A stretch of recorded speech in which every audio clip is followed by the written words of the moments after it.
আসসালামু আলাইকুম। আমি এখন বানাবো খুবই মজার একটা গরুর মাংস রান্না। এটা হচ্ছে কষা মাংস। যারা খুব কম ঝামেলার মধ্যে দারুণ স্বাদের একটা মাংস খাইতে চান, এটা রান্না করে দেখতে পারেন। অসাধারণ স্বাদ, তৈরি করা খুবই সহজ। তা আসেন দেখি শুরু করা যাক। আমি একটা গামলার মধ্যে আধা কাপ টক দই নিয়ে নিচ্ছি। এর সাথে আমি দিচ্ছি 2 চা চামচ এসিআই পিওর মরিচের গুঁড়া, আর দিচ্ছি এসিআই পিওর হলুদের গুঁড়া 1.5 চা চামচ, প্রায় 1.5 চা চামচের মতো এসিআই পিওর জিরার গুঁড়া, প্রায় 1.5 টেবিল চামচের মতো আদা বাটা, 1.5 টেবিল চামচের মতো রসুন বাটা, 1.5 টেবিল চামচের মতো বাদাম বাটা। আমি এখানে চীনা বাদাম নিয়ে বেটে নিচ্ছি। একটা বাদাম দিয়েই হইল, রান্না হলে একই রকম স্বাদ আসে সবগুলার। প্রায় 2 টেবিল চামচের মতো টমেটো কেচাপ কিংবা সস দিব, ঘরে তৈরি করা। কেউ তৈরি করতে চাইলে ডেসক্রিপশনে লিঙ্ক আছে, দেখে নিতে পারেন। এটা অপশনাল, দিলে খুব মজা লাগে। স্বাদ মতো লবণ। আর আমি দিব এখানে, আমি ব্যবহার করতেছি এসিআই পিওর সরিষার তেল। এখানে আমি দিচ্ছি প্রায় 2 টেবিল চামচের মতো সরিষার তেল। রান্নাটা আমি পুরাটাই সরিষার তেলে করব, কিন্তু মাখানোর সময় একটু দিয়ে নিলে ভালো। এখন এই সবগুলাকে আমি একটু মিশায় নেব, ভালো মতো ফেটে নিতে হবে আমার। মিষ্ট একটু লবণটা দেখে নিই। ঠিক আছে, মাংস দেওয়ার পরে টেস্ট করতে আমার কাছে খারাপ লাগে কাঁচা মাংসের রসে। এখন এখানে আমি 1 কেজি মাংস নিচ্ছি, তো আমি কিছু চর্বি টর্বি ফেলে দিচ্ছি। এটার পরে বোধহয় 900 গ্রামের মতো আছে, থাক, অসুবিধা নাই। তার মধ্যে এত বড় একটা কি নলি ফলি দিয়ে দিছে, ঘোড়ার ডিম, যাই হোক, ওটা শুদ্ধা দিচ্ছি। দিয়ে মাংসগুলোকে আমি একটু এর সাথে ভালো মতো মেখে নেব। মেখে এই আধা ঘন্টার মতো রাখবো। রাখলে ভালো, না রাখলেও হয়। হয়ে গেল, মেখে নিলাম। এখন এটাকে আমি আধা ঘন্টার মতো রেখে তারপরে চুলায় বসাবো। তো আমি এই রান্নায় আধা কাপ এসিআই পিওর সরিষার তেল ব্যবহার করতেছি। এর আগে আমি মাংস ম্যারিনেটের সময় 2 টেবিল চামচ তেল দিছি। এখন আমি এখানে দিচ্ছি প্রায়, দেখি কত দূর, 1/3 কাপের মতো দিতে হবে। হ্যাঁ, 1/3 কাপের মতো হইল। এখন তেলটাকে আমি গরম করে নিব। সব মিলে আমি আধা কাপ এসিআই পিওর সরিষার তেল ব্যবহার করলাম। তেলটা গরম হলে এর মধ্যে আমি 1 কাপ পেঁয়াজ এরকম কুচি কুচি করে রাখা, ওইটা দিয়ে দিব, মানে ফালি ফালি করে রাখা আর কি। দিয়ে ভেজে নিব। পেঁয়াজটা একদম পুরা বাদামি করবো না, একটু বাদামি দাগ লাগা পর্যন্ত আমি এটা ভেজে নিব। বেরেস্তা করার দরকার নাই। আমি এখন হাই হিটেই ভাজতেছি, যাতে খুব দ্রুত পেঁয়াজটার গায়ে বাদামি দাগ লেগে যায়।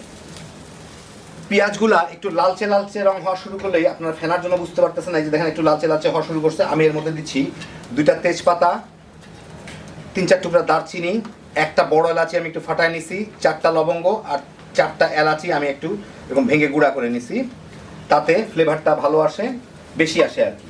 এখন এইগুলা দিয়ে আমি মিনিট খানেক ভেজে নিব। মিনিট খানেক ভেজেই দেখেন পেঁয়াজটা বাদামি হয়ে যাচ্ছে, আর ফ্লেভারটা চলে আসছে ইয়ের, যে গরম মশলা যে দিলাম। এখন আমি এর মধ্যে এই ম্যারিনেট করা মাংসগুলোকে দিয়ে দিব। আমি কিন্তু মাংসগুলোকে প্রায় আধা ঘন্টা ম্যারিনেট করে রাখছি, তারপরে আমি দিচ্ছি এখন রান্না শুরু করছি আর কি।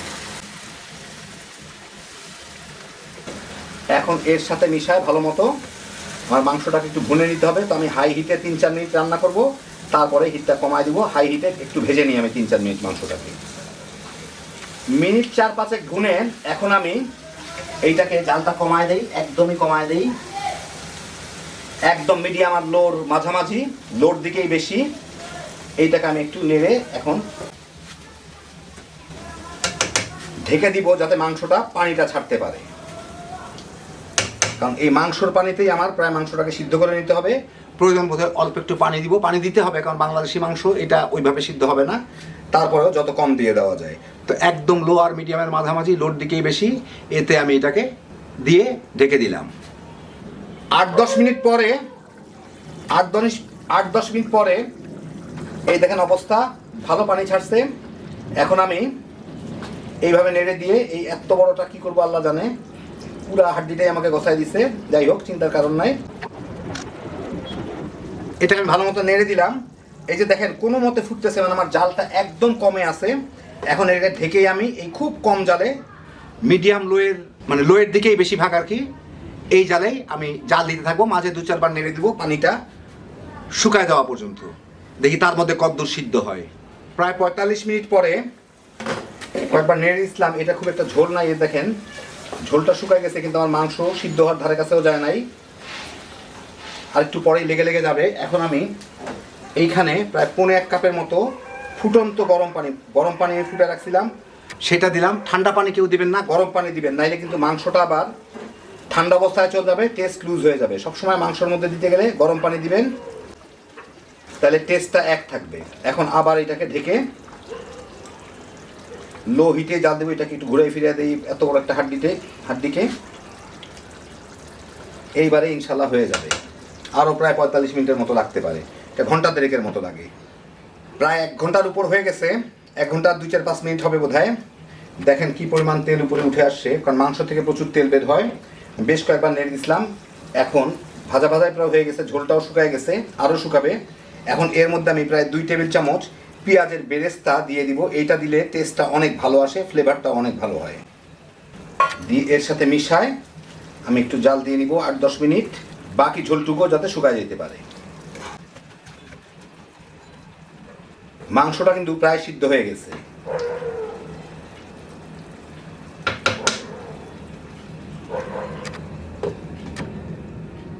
আরও 10 মিনিট পরে দেখেন ঝোল প্রায় নাই। এখন আমি এটাকে খোলা অবস্থায় একটু ভেজে নিব। চুলার জালটা একদম কমাই দিলাম, একটু বাড়ায় দিই। মাংসটা সিদ্ধ হয়ে গেছে, এখন আর একটু ভুনা ভুনা হইলেই হয়ে যাবে। নাড়ার উপরে রাখবো, তলে যাতে লেগে না যায়। 4-5 মিনিট ভেজে দেখেন এখন প্রায় মাখা মাখা হয়ে গেছে, কোনো ঝোল অবশিষ্ট নাই। এর মধ্যে আমি 1 চা চামচ পিওর গরম মশলার গুঁড়া দিয়ে দিব, এসিআর পিওর গরম মশলার গুঁড়া। 1 চা চামচের একটু কম দিলাম, 1 চা চামচ, আধা চামচ একটু বেশি ধরতে পারেন। আর কয়টা কাঁচামরিচ, লাল মরিচ দিয়ে দিব, দিয়ে এটাকে একটু ভালো মতো মেখে অল্প একটু ভেজে নিব। এখন দেখেন এই মশলাটা ভাজা হচ্ছে দেখে এর রং কিন্তু ধীরে ধীরে কালচে কালচে হয়ে যাচ্ছে। তো কেউ চাইলে বেশি ভেজে একদম পুরো কালো করে নিতে পারেন, অথবা নর্মাল রাখতে পারেন। আমি মিনিট 2-এর মতো ভাজবো এটা দিয়ে। দেখেন মিনিট 2 ভেজেই এটা ঝোল বলতে আর কোনো কিছু অবশিষ্ট নাই, সবই শুকায় গেছে, হয়ে গেল। আমি এখন চুলাটা বন্ধ করে আপনাদের বেড়ে দেখাচ্ছি, একদম শুকনা শুকনা। এই দেখেন হয়ে গেল আমার দারুণ মজার কষা মাংস।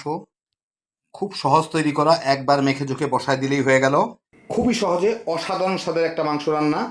যারা খুব কম ঝামেলার মধ্যে রান্না করতে চান, এইটা একবার বানায় দেখতে পারেন। ভাত, রুটি, পরোটা, পোলাও, বিরিয়ানি যে কোনো কিছুর সাথে তামা তামা করে খায় ফেলাইতে পারবেন। হ্যাপি জোশের একটা আইটেম। আল্লাহ আপনাদের সবাইকে ভালো রাখুন, সুস্থ রাখুন, নিরাপদে রাখুন। ইনশাআল্লাহ বেঁচে থাকলে আবার দেখা হবে। আল্লাহ হাফেজ।